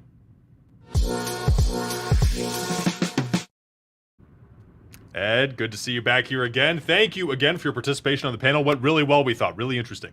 No, good. I'm glad I could be part of the inaugural one. Look forward to many more. Absolutely. Same here. So, Ed, obviously, big partnership that we've had with Direxion for quite a while now. Always excited to put out content for you guys. One of our premium partners in the ETF space, explaining how to use ETFs to position your portfolio. And we've had the chance to do a lot of content for you guys over the last 2 years, and we're looking forward to doing a lot more. So let's dive into the conversation. Let's talk specifically about Direxion, what you're doing in the market right now, your products, and what you guys are doing for retail investors. Maybe kick things off by just providing a little bit of color on the LI ETFs. What clients are these geared towards? Who is a good fit for them? And maybe explain a little bit about what they are too. Yeah, no, I appreciate that. You have a whole gamut of investors on the call with varying levels of experience. And certainly the leverage and inverse ETFs are going to be more for that sophisticated, active short-term trader that is not opposed to risk. They really should understand the mechanisms of how leverage and inverse ETFs work. First of all, leverage is going to be either to the bull side, looking for something to go up, or in the case of inverse, that is synonymous with bear, looking for something to go down. We have varying leverage points. The higher the leverage point, the more careful you have to be. But regardless, you need to understand how these work. And just to give you some brief highlights of that, when you look at a leverage and inverse ETF, these will track the underlying index, or in some cases, single stock, for any given one day. After that, you have to be aware that the leverage resets every day. So there's going to be something called compounding. That could work for or against you. And that depends on your timing. It's the path of the underlying investment that matters during the time you own it, whether or not that's going to be a tailwind to leverage for you or could magnify your losses. So that is very important to note the mechanisms of how that works. Now, if you're using a leverage and inverse ETF, it is an ETF wrapper. What does that mean? That you don't have to subject to margin if you want to leverage, for example, like you would in a traditional trading account, because this is an ETF wrapper. If you wanted to short, it might be restrictive in a lot of retail trading platforms. Here's the way to do it in an ETF where you don't have that unlimited liability in the case of shorting, where your losses are limited to your initial investment. And I would definitely go to our Direxion.com website. There's a whole section on leverage and inverse education.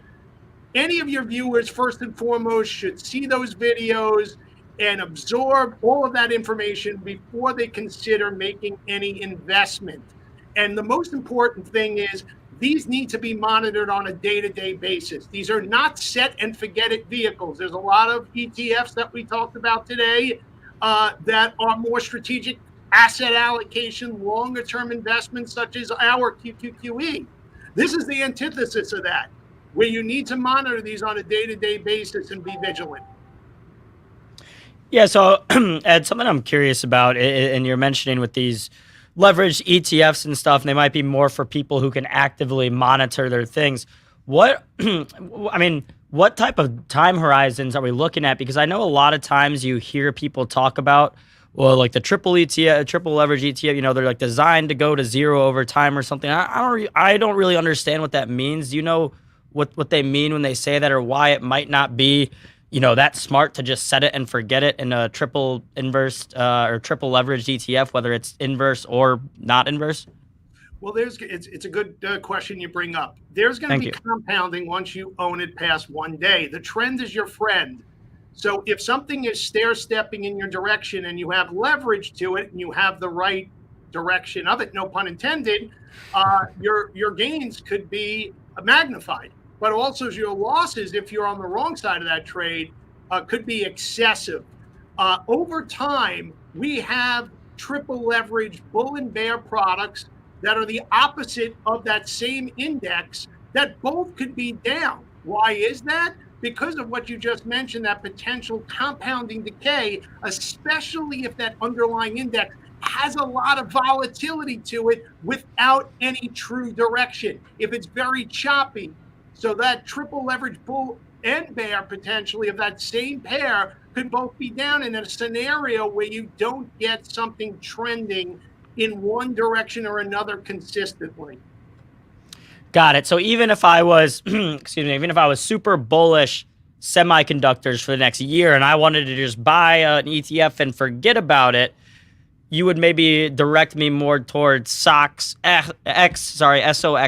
the semiconductor ETF, instead of like your like SOXS or something that might be triple leveraged? Or is that basically you're just saying with the leveraged ETFs, not something you want to just buy, set and forget? You want to be actively monitoring it. You got to be monitoring them on a day-to-day basis. The timing matters in terms of your investment. It's a timing vehicle where if you think something's going to go up, in the case of what you just mentioned, SOXL, SOXS, that is the triple leverage bull and bear of the ICE Semiconductor Index. So NVIDIA, for example, is having earnings today. If you think those earnings are going to be better than expected, or guidance might be better than expected going forward, that might propel the semiconductor space in general. So if you wanted to place a triple leverage bull or bear play off of that for a very short amount of time, that's something that's appropriate for. But SOX, for example, and I'm not passing merit on any non-leveraged ETF, that's not our ETF, but if you wanted a broad basket of semiconductors from a longer-term perspective, SOXL and SOXS would not be the appropriate vehicles for those. You're going to have a lot of volatility even in the non-leverage. That's why SOXL and SOXS are so popular too. Keep in mind, semiconductors, that basket, high beta, very opportune for traders to participate in because you have the leverage of the 3X, but also the underlying is volatile itself in its own right, creating some trading opportunities, whether that's up or down. Yeah, I was going to say, with the way semis trade, you almost don't even need the leverage to get that volatility. It's doing it on its own, and it just but having those options is great too for active traders that, like you said, are able to monitor those positions day in and day out. And speaking of volatility, and Ed, I know if you're in the markets, day in and day out, people have been talking, it seems like, nonstop about interest rates for the past, 6 months. As soon as the Fed really started hiking them up, we started talking. As soon as the Fed started talking about hiking up, we started talking about, all right, when are they going to start cutting? Are there any ETFs or any ways for traders to take advantage of short-term moves in the U.S. interest rates? Today we have the minutes coming out at 2 p.m., which, we already know what happened. But, next time the FOMC gets ready to make a decision, are there any ways traders can, capitalize off of these volatile moves? Sure. If you look at economic data, and the Fed's very sensitive to that, you had CPI and PPI recently that set interest rates to the highest levels, in some cases the 2 and the 10-year, since November of last year. You also have tomorrow, fourth quarter 2022 GDP coming out that could also sway interest rate swings one way or the other. So we have a triple leverage bull and bear, TMF, TMV on the 20-plus year Treasury. So if you want to play the longer end of the Treasury curve, here's a way to do it. So whether you think interest rates are going up or down on a short-term basis, whether it's off of economic data or Fed speak, here's a way to play that. And by happenstance, I looked at the top inflows of our ETFs year to date. TMF and TMV are both part of the top inflows year to date. Why is that?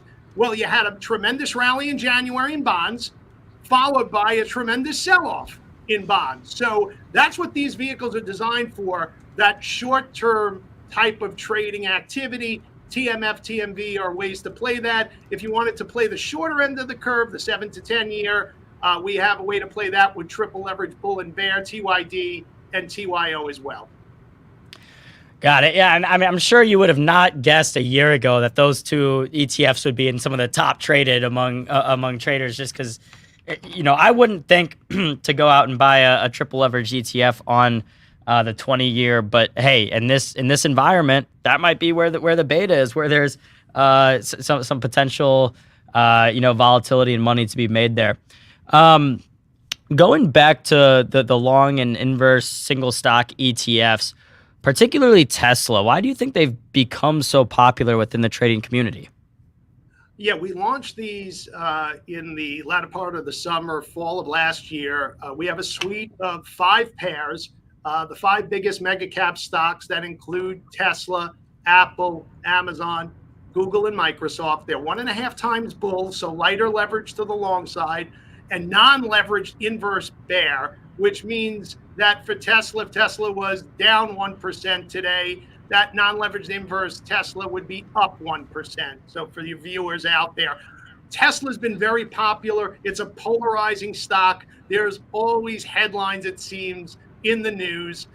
Just recently, Tesla looking to maybe buy a lithium battery operator.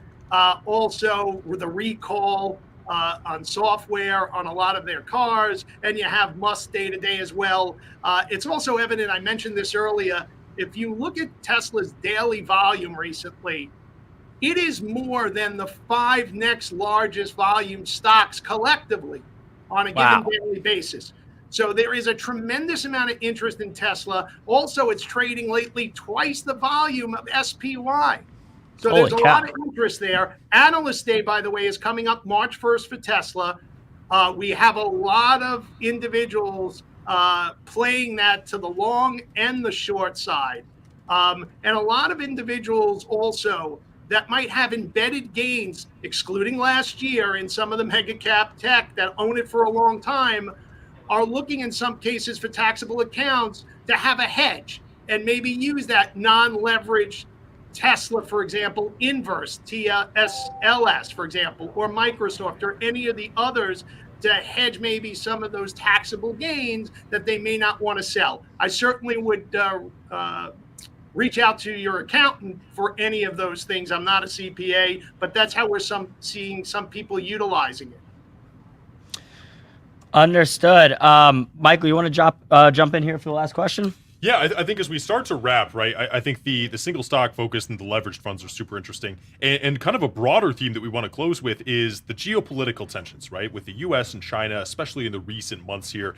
What type of activity have you been seeing in the leveraged index China suite of funds? I know you guys have obviously a wide array of products, but I think what's really interesting to look at is the geopolitical tensions, the macro trends that we're seeing with all this volatility and turbulence. What kind of activity and what kind of engagement have you seen with that suite of products there? Well, we've definitely seen a pickup in interest. China had a strong January and has faded much worse in February than the U.S. equity markets. So you're seeing a lot of volatility there. People are taking advantage of it with triple leverage, bull and bear, yin and yang on a FTSE China 50, and also 2x CWEB, which is on the Chinese internet stocks. Baidu today just reported earnings. So for people that want to trade very short term, here's a way to play it on the bull and bear side, where Baidu is part of both of those indices that I just mentioned on the bull and bear, on the yin and yang, as well as CWEB. And also China regulators today might restrict the chatbot GBT with their bigger Chinese tech conglomerate. So how is that going to affect the broader Chinese markets? That should be of interest as well. Is the U.S. going to retaliate? So there is a lot of volatility in China, a lot of geopolitical tension continuing. And that's why a lot of people like to trade those vehicles, yin and yang and CWEB, and even Chow, which is a 2x leverage on the iShares of China on the local exchange. One other thing I'll add is the speaker before on commodities. If you're looking more for a strategic asset allocation and you want a broad commodity strategy, we have a 5-star strategy, COM. COM is the ETF, and it'll go long a commodity if it's showing a favorable price trend, but more importantly, go to cash if a commodity is showing a downward price trend. So it's not always static long. It's a way for clients to get broad commodity exposure, but hopefully mitigate those downside risks that are often associated with those broad commodity indices. For example, now we're long only 5 out of the 12 commodities within the portfolio. It's not because I woke up this morning and said that's where we should be. We track a rules-based index that, based on price trends, determines that. Outstanding. And I think there's no doubt that we could stay here and talk for at least another hour about all the strategies. Like I said, we make so much content for Direxion as it is. We know there's always a conversation to be had, especially with the wide array of products that you have. Always a pleasure to talk with you guys. Ed, your inaugural appearance on a Benzinga show, and certainly the first of many as we continue doing ETF events. Thank you again. I got to wear a tie next time. Thanks for having me, Mike. No, you don't. I say you go. I see that. 1 out of 2. Have a good Appreciate day. you as always. Ed Glinsky, he is the Managing Director, Head of Sales and Distribution at Direxion ETFs. Great to have them on board. Our final fireside, another panelist from earlier today, Aaron Bree. We're going to go ahead and bring on Andrew Chanin. He is the CEO of Procure Asset Management, and we're going to wrap out this event with a final fireside chat. Andrew, good to see you again. Thanks for joining us back here after the panel. Really eventful day so far. Everything went really well. Absolutely. Great to be back. It's great to have you here. Aaron Bree and I have a couple of questions lined up for you. We're going to fire them out and kind of talk about Procure again. Again, really interesting discussion topics there with the FIXT, as we discussed earlier during the panel. But I think let's dive into that in a little bit more detail, because again, with the panel, we're kind of bouncing around from topic to topic. Tell us a little bit more about the FIXT fund, and especially shed some more color on recent events that have led to it being such an interesting play in the past few quarters here. Yeah, this is a constant trend that we've seen with natural disasters increasing in frequency and financial toll. And this doesn't seem to be a story that's going away. One stat that we pulled out was that the White House back in April came out saying that they believe that the cost to the federal budget alone by the end of the century will be roughly $2 trillion from natural disasters. Historically, the U.S. has accounted for roughly 1/3 of total costs for natural disasters over the last 30 plus years. So if you use some back of the envelope map and say the U.S. federal budget alone is going to be $2 trillion and the U.S. is typically 1/3, it's pretty staggering that this is an industry that's has fairly little attention. we've gotten very little attention as well, just given all the calamities occurring around the world. And this is a fund that's relevant, and these companies in it are the ones that are saving us when we need them the most. So you're thinking about things like prevention, detection, response, and recovery. And whether it's planning in advance or recovering afterwards, investing in these companies could help them capitalize themselves, can help staff up, do other things that are really important for them, so they're in a better position as well.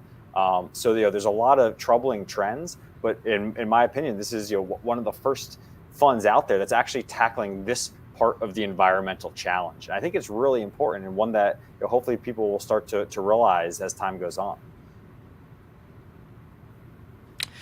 Yeah, and so Andrew, I mean, talking about that, what would you say to people who might feel like hesitant to essentially capitalize off of, environmental disasters or anything like that? So, a lot of these companies are actually making their money before natural disasters happen. So they're your consulting, your engineering, and your construction companies. So you go to the Netherlands and they say, okay, we have a lot of canals. Well, you know what? If rising sea levels become an issue, we better be prepared. So, a lot of these companies are actually helping before the natural disasters come. They're running AI models to determine what parts are the most vulnerable, what things that they should be doing because of the type of risks that could affect these areas. And they're actually putting people in a better position than they are today. And I think when people talk about taking advantage of natural disasters, people talk about price gouging. So when we were looking at the pandemic and you couldn't buy toilet paper anywhere, well, that was an issue of hoarding and gouging. These companies are providing the solutions, they're providing the assistance, they're providing equipment that help us to better prepare ourselves. So for us, it's a completely different part of this spectrum. And we're saying, people look at ESG all the time. Well, lowering your carbon footprint might not necessarily solve all these problems. It might not stop water levels from rising. It might not stop a hurricane, the big earthquake happening in California, Turkey, beyond. But these companies are actually providing these solutions in real time. And when you actually do have a natural disaster, companies that are helping to clean up, whether it's a Clean Harbors that's helping with remediation and cleaning your toxic soil, whether it's a water company helping to come in and purify, a company like Arcadis, which is in FIXT, which actually is helping Norfolk Southern build their own plan for helping repair East Palestine, Ohio. These are companies that are helping save us when we need them the most. So I think some people might be confused or have an opinion that you're profiting off of natural disasters. You're actually investing in these companies. If their market caps go up, it's going to be easier for them to borrow money so they could go out and hire and expand and do things to put them in a better place as well when we need them the most. So I think some people might have that opinion. I think it's short-sighted or misguided. Yeah, I mean, if you think back to, say, like some of the biggest natural disasters in recent history, if you think back to like Hurricane Katrina or something, it's not like you'd be investing in the actual hurricane that hit the city. You'd be investing in the companies that were helping rebuild and helping people out and actually doing good after the fact. So I think that would be more the correct mindset to have. I just know there are a lot of people out there that might have that, be like, I don't want to buy this ETF and then be rooting for that. But you don't, that's like you're saying, that's not necessarily the correct mental framework to be looking at it from. Andrew, can we talk about a few specific holdings within the ETF? Is that something we can do real quick? Depending on the company, sure. I was just curious. Well, one, I was just looking at the top holdings. How does NVIDIA fit in here? I'm sure there's an interesting answer. Yeah, so NVIDIA's helped do a bunch of project management with FEMA, trying to do some of this, detection of where these high-risk areas could be. So you look at power of computing and disaster centers and kind of war planning, and this is a company that's helping with FEMA and the national government to be able to go and determine where these high-risk areas are. Got it. So. I mean, right now, a lot of people are worried about that there is the way of climate change and things heading the way there are. There's just going to be more and more natural disasters. Is that something that I guess like a lot of these companies in the ETF are planning for, or do you think that's the case, or do you see it as more something as just like a random happenstance, and maybe there's been more things like the East Palestine train derailment. Like that's obviously something that's not necessarily could be attributed to climate change, but it seems there's just been more of these like events happening in the past, I don't know, year or so. Yeah, it's not necessarily just natural disasters where these companies step in. You look at, a war-torn country and having to rebuild, and there's massive contracts that go around to multinational companies that help in the rebuilding process. It wouldn't be hard to believe that, some of these companies or others in the construction and the engineering stage help, rebuild Ukraine and other areas, after wartime types of issues. Like we mentioned with East Palestine, that is a disaster of its own that could potentially lead to, climate change implications, as well as other similar types of disasters. And again, companies in this fund are ones that can help come in for remediation, for purifying water, for helping do, numerous things. So, I think it's important that people look at, these types of companies, not even just when there are natural disasters, but, understanding that this seems to be a growing trend and one that, there's very little that we can do to stop. But, ideally, if we do enough on the prevention side, we don't need to worry as much about the recovery side. So it's one of those, a pound of prevention is worth, a ton of the cure scenario. And, it's something that municipalities are going to have to start looking at and taking more seriously if they want to continue, the politicians there want to continue to be reelected. Yeah, and I mean, I'm thinking about it from the investing perspective. If a lot of these companies, are doing these cleanups and preventative work, I mean, I like investing in companies that get a little kickback from the government, whether that be in the terms of subsidies or tax incentives or even just straight up government contracts, because that type of revenue is sticky and recurring. So do you see that as a strength of the ETF, that a lot of these companies may be at some point aided or are already being aided by the government? Yeah, a lot of the companies in FIXT actually do have FEMA and other government agency contracts. So that's, part of a screening process that's done. It doesn't necessarily, it's not the be all and end all for making it into FIXT, but, having contracts with these various agencies, are extremely important. So, most of these companies aren't, singularly focused or reliant upon solely getting government contracts, which I think is also exciting. And you see a lot of similarities, like in UFO with the space companies. Your large diversified aerospace and defense names, they make a lot of money off of these government contracts, but they're also doing other things, to propel their business forward. A lot of companies in the natural disaster space have grown via acquisition over time. So, a company that we mentioned before, like Clean Harbors, which started off, with toxic waste management, has done dozens of acquisitions over its many years, and it expands the areas that they can go into because they believe that these are important areas that could be in growth industries for them. So some of it's chasing the money and the contracting, but some of it's also realizing the real opportunities and the need for these services and solutions. Got it. And again, that's why I brought it up, is because I too, as an investor, love looking at companies that have government contracts. And then I'm glad you brought the UFO ETF, because my last question was just going to be about updates from Procure's other ETFs. And now that you mention it, did you all get any was there any buzz around the UFO ETF when all that stuff was going around a couple weeks ago with the balloons?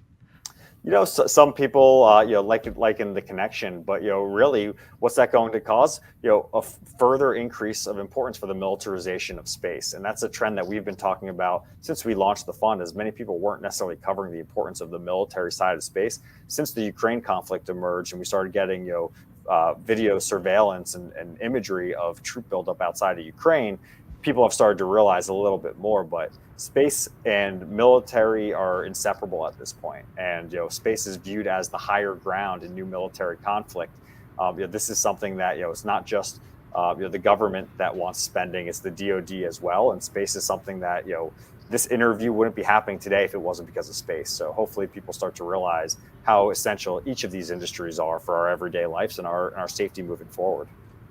100%. Well, Andrew, thank you for joining us today. It's been great to have you on our first ETF virtual event. That's what's so exciting about these ETFs, is that people ETFs, it's boring. Just these collections of stocks, and it's like, once you get ETFs of space companies and the UFO, it's like, this is where these things get really exciting. So I appreciate what you guys are doing over at Procure. It's my pleasure and thrilled to join you today. All right, well, enjoy the rest of your day. We'll chat soon, okay? Thank you. Thanks, Andrew. Fantastic. Really excited. That UFO one, I think, is really, really interesting. And I love the last question that you had about all these space balloons and stuff the last couple of weeks. What better time to be talking about something like that? It's really interesting. You know, I got to give, while that topic is up here, I got to give our man who was just up here on this desk in my seat a few minutes ago, Mr. Luke Jacoby, right when all this was going on with the balloons and everything and Luke called it from day one. He's like, I bet you these, like, you know, the second and third ones are just like hobbyist balloons being shot. I was like, no way. They wouldn't be sending up a government plane to shoot down some hobby. Nope, that's exactly what happened. I think the second or third one after, because it's funny, like once they find one of the Chinese balloons, then they're aware of all of 3 other balloons. Like, did you not see them before? Did you see them before and you just weren't aware? But to Andrew's point, that's exactly what these space companies are gonna have to get better at. So there can't be some sort of balloon that they just found out about a couple weeks ago or whatever. So definitely really interesting there. The whole day has been really interesting, talking about different ETFs, different companies. Michael, when's the next one? We got to do this again soon. We're going to be planning it probably for the beginning to middle of Q2. So we have a lot of companies that were kind of planning out, and a lot of partners that were planning out their Q1, didn't have the room in the schedule to kind of make it to this one. Still wound up with a full panel. And of course, we want to thank all of our participants. Really, really excellent panel. A lot of good information. Again, everybody from Shares, from WisdomTree, Direxion, Proshares, Valkyrie Investments, Procure, all joining us to speak on the panel. And the firesides, where we got a lot of really good information too. We will be planning a second one sometime in the middle of Q2. And what we're probably going to be doing is focusing on thematic sectors too. This was really the kickoff event for our partnerships with ETFs, which we think are really interesting for this year. But we want to focus on an industry at a time. We want to focus on ETFs that are in certain sectors. Again, depending on what's trending too, right? Something like the UFO ETF is particularly prescient when you have all this stuff with the Chinese spy balloons and everything else going on. There's ways to talk about different sectors of the market that are particularly interesting right now when it comes to ETFs. And that's going to be our goal for Q2, for the rest of the year. A lot more exciting stuff coming with the ETFs, potentially an in-person ETF event in a spot like Miami later this year too. The bug is in the ear. We're planning it. We'll see. Beautiful. Cannot wait. Michael, thanks again for having me up here. Can't wait till the next one. Aaron, again. Thank you. And again, to all of our sponsors, thank you very much. Traders Accounting, the first sponsor of our very first Benzinga ETF virtual investment event, ETFs Unlocked. We'll be coming your way again with one soon. Otherwise, we'll see you guys next time.